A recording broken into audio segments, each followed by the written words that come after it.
Okay, what we're going to do now is something that can be very subtle and add a little bit of unusual detail to a lead vocal, or it can be brought out in a way that's very unusual and strange, and dependent on the musical style, can create a very, very unique and unusual sound on the vocal.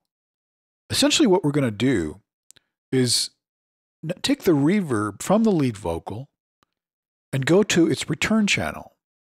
On its return channel, we're actually going to run it through a harmonizer. Now, once again, we're just going to harmonize the vocal reverb, not the vocal itself, just the reverb. So here is the return channel for the vocal. After it's processed with the vocal, we're running that through a harmonizer. We've set the harmonizer to an octave above and an octave below. Take a listen to what that sounds like. We'll switch it on and off so you can hear. We've got it set very subtle. For this kind of music, we would use it only in a very subtle way. But for some styles of music, you might want it to be much more apparent and very oddly interesting. I want to tell you a tale, a story that's not yet been sung, of a place and a time that is in our minds, but just never passed our tongue.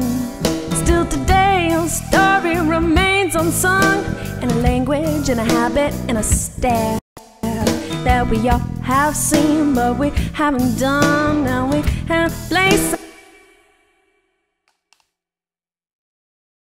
Very interesting. It's subtle. I'll play it again so you can really hear the difference. If you listen, it almost sounds like another voice, a higher soprano voice behind the first voice. And it's really more suited to a different, style of music than this. But as you can see, it's something in the right kind of music can be very, very interesting. Have a listen again. I want to tell you a tale, a story not yet been sung, of a place and a time that is in our minds, but just never passed our tongue.